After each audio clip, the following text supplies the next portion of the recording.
Bahkan dalam hadis yang sahih, ya misal yang bersumber dari Ibnu Abbas ya, ketika Nabi ditanya terkait dengan akhir daripada anak-anak orang musyrik itu kan disebutkan dengan ungkapan Allahu a'lam bima kanu amilin. Ya, jadi hanya Allah yang tahu atas apa yang akan dilakukan oleh anak-anak orang musyrik yang meninggal itu. Ya, sehingga Allah alam pendapat yang kuat, walaupun tadi ya tidak kurang dari 8 pendapat yang ada, bahwasanya pendapat yang kuat itu anak orang musyrik yang meninggal di dunia itu diuji. Ya, ini tentunya sesuai dengan kehendak Allah Subhanahu wa taala, dan Allah tidak usah ditanya kenapa sih Allah harus nguji. Ya, kenapa sih Allah harus nguji di akhirat? Padahal kan tempat ujian itu adanya di dunia. Maka Allah tidak usah ditanya, ya tetapi yang akan ditanya adalah perbuatan kita sendiri. Kemudian di antara contoh misal adalah terkait dengan hadis yang ya palsu. Ya, tetapi ada sebagian menganggap itu adalah hadis, seperti Imam Al-Qudai. Ya, Imam Al-Qudai menganggap riwayat yang menyebutkan man kathurat sholatuhu fil lail hasuna wajhuhu fin nahar. Barang siapa yang perbanyak salat di malam hari, ya salat malam, maka wajahnya akan putih, akan ceria ketika di siang hari. Imam Al-Qudai menyebutkan ini sahih. Ya, tetapi pendapat yang benar setelah diteliti oleh para ulama, ya maka riwayat itu adalah riwayat yang lemah, bahkan riwayat yang maudhu, ya riwayat yang palsu, sehingga tidak bisa dijadikan dasar untuk menilai wajah si fulan itu putih berseri karena suka tahajud.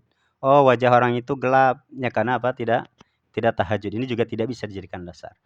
Kemudian yang selanjutnya adalah terkait dengan pendapat yang ketiga yang menyatakan hadis dhaif itu bisa menjadi hujah, boleh dijadikan hujah dan boleh diamalkan. Ya, tetapi tentunya bersyarat. Di antara syaratnya misal adalah adanya jalur lain yang sejenis, dalam arti yang semisal dari sisi kualitasnya, atau yang lebih kuat ya dari jalur tersebut. Maka suka ada al-haditsul munjabir ya, atau al-hadisul dhaif al-munjabir, atau al-hadisul dhaif al-muhtamal.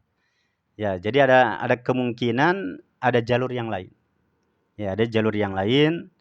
Ya, maka ini syarat yang pertama, adanya jalur lain yang semisal dari sisi kualitas, demikian juga atau bahkan apa lebih kuat daripada yang pertama, maka bisa naik tuh. Ya, menjadi apa? Hasan li ghairi. Kemudian syarat yang kedua diantaranya adalah hadis tersebut masih berada dalam bingkai. Ya, dalam bingkai hadis yang diamalkan. Artinya di sana ada hadis sahihnya, di sana ada hadis hasannya misal. Nah, baru kemudian ada ya terkait dengan hadis dhaifnya yang enggak usah jauh-jauh lah. Ya, misal terkait dengan ada ayat dan hadis berbicara tentang sedekah. Tapi nanti ada hadis yang ada kedhaifan, tapi dhaifnya ringan, ya itu sebagai apa? Ya bukan penguat ya, sebagai penunjang daripada ayat dan daripada hadis yang sahih tadi.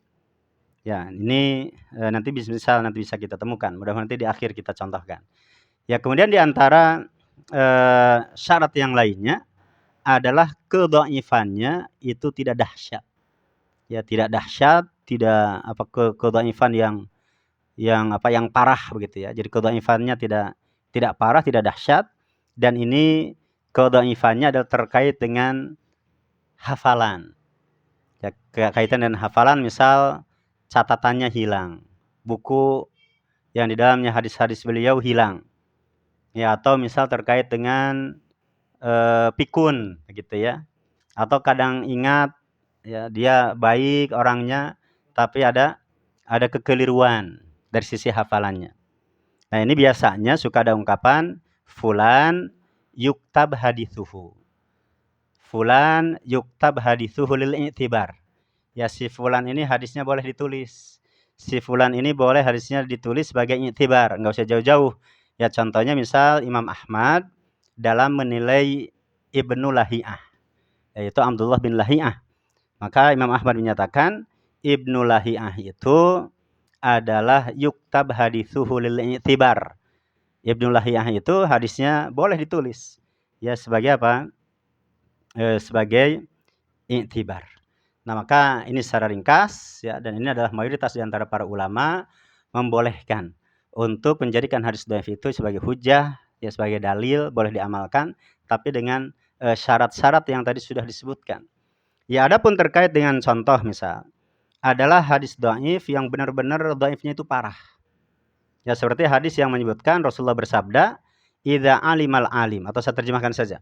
Ya, jika seorang alim itu tahu dia punya ilmu dan kemudian tidak mengamalkan ilmunya, maka dia bagaikan lampu yang menerangi manusia. Ya, manusia dibuat terang tapi apa? Wayahrik nafsahu. Tapi dia membakar dirinya. Atau bahasa mudahnya, janganlah menjadi lilin menerangi orang lain tapi dengan apa? Menghancurkan dirinya. Hadis ini adalah palsu. Ya, hadis ini adalah palsu dalam arti ya paling tidak mungkar lah ya, hadis mungkar. Hadis ini mungkar karena di dalamnya ada seorang yang bernama Abu Dawud An-Nakhai. Imam Ahmad mengatakan dia suka memalsu hadis. Nah, kalau suka memalsu hadis berarti hadisnya maudhu. Ya, atau kemudian Ibnu Ma'in, Yahya bin Ma'in mengatakan bahwasanya dia adalah sosok manusia yang paling pendusta. Berarti hadisnya palsu. Ya, bukan mungkar lagi. Karena urutannya adalah palsu, baru kemudian matruk, baru berikutnya mungkar. Ya, atau kemudian Imam Bukhari mengatakan yang namanya Abu Dawud An-Nakhai matruk. Ya, dia harus tinggalkan. Kalau Imam Bukhari sudah mengatakan matruk, maka itu artinya adalah Abu Dawud. Ya, An-Nakhai adalah apa? Seorang pendusta. Ya, seorang kadzab. Karena Imam Bukhari menghindari lafaz atau kata daripada kadzab atau dajjal atau akdzabun nas dan yang sejenisnya. Demikian juga dengan Imam Qutaibah, kemudian Ishaq bin Rahuyah.